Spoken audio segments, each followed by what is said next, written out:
कृष्ण केशव कृष्ण केशव पाहि माम।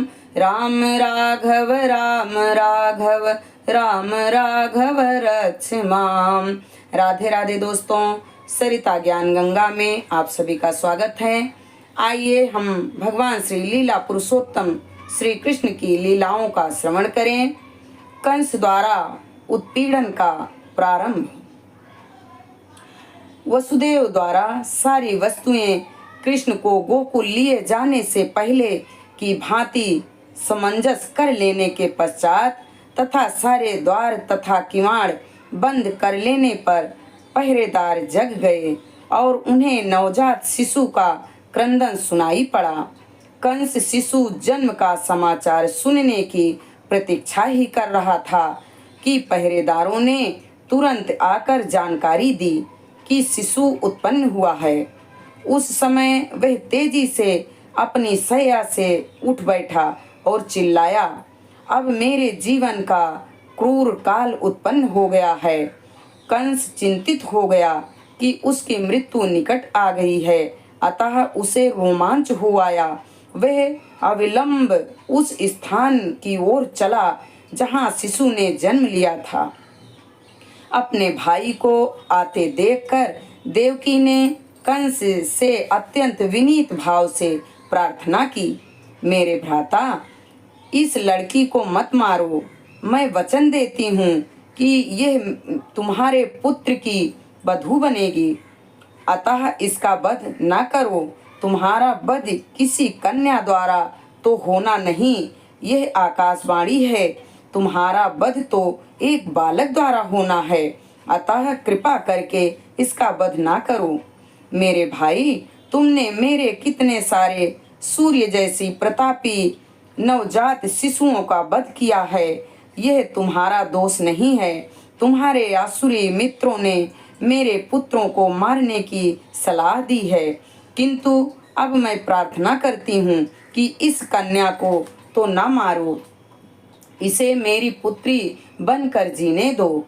किंतु कंस इतना क्रूर था कि उसने अपनी बहन देवकी की एक भी दर्द भरी प्रार्थना न सुनी।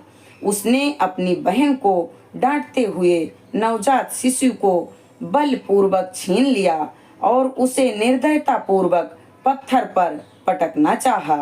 यह एक क्रूर असुर का ऐसा सजीव उदाहरण है जो अपनी व्यक्तिगत तृप्ति के लिए सारे संबंधों की बलि दे सकता है, किंतु वह शिशु तुरंत ही उसके हाथों से फिसल गया और आकाश में जाकर विष्णु की अष्टभुजा अनुजा के रूप में प्रकट हुआ।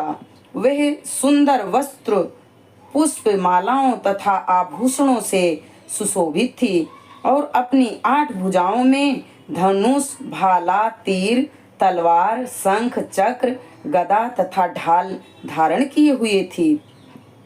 कन्या को प्रकट होते देखकर सिद्ध, चारण, गंधर्व, अप्सरा, किन्नर तथा उरग लोकों के सारे देवतागण उसे विविध वस्तुएं भेंट करने के लिए अपनी अपनी ओर से प्रार्थनाएं करने लगे। ऊपर से उस देवी ने कंस को संबोधित किया, अरे धूर्त, तू मुझे कैसे मार सकता है? तुझे मारने वाला बालक इस संसार में कहीं पहले ही प्रकट हो चुका है। तू अपनी बहन के प्रति इतना क्रूर मत बन।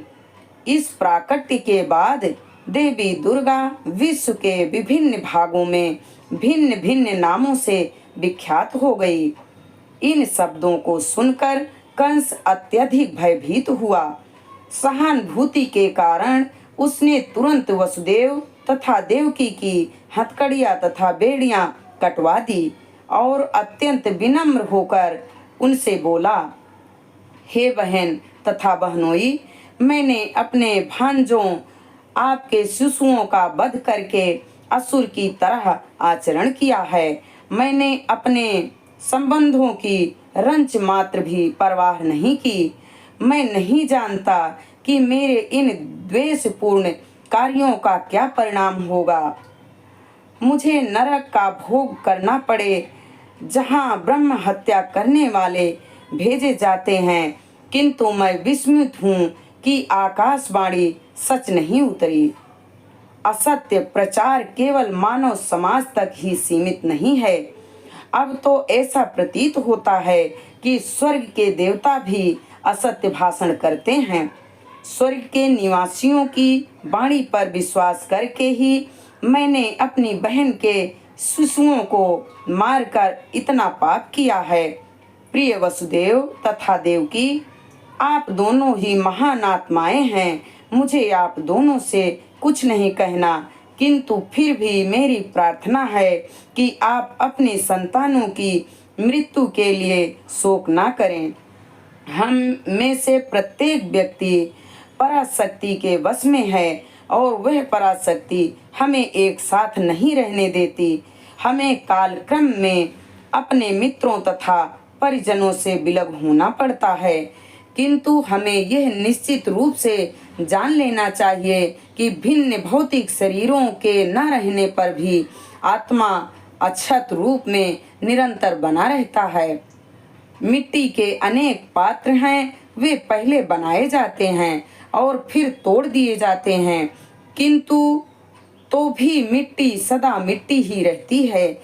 इसी प्रकार भिन्न परिस्थितियों में आत्मा के शरीर बनाए और बिगाड़े जाते रहते हैं, किंतु आत्मा शाश्वत रह जाता है। अतः शोक करने की कोई बात नहीं है।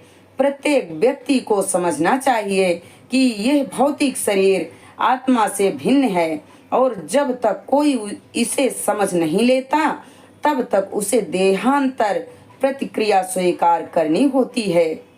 मेरी बहन देवकी, आप इतनी भद्र तथा दयालु हैं, कृपया मुझे क्षमा कर दें। मैंने आपके संतानों का जो वध किया है, आप उनकी मृत्यु से शोक संतप्त ना हों। वास्तव में यह सब मैंने नहीं किया, क्योंकि ये सब पूर्व निर्धारित कार्यकलाप है। मनुष्य को पूर्व निर्धारित योजना के अनुसार कर्म करना होता है, भले ही वह अनिच्छा से क्यों ना करे।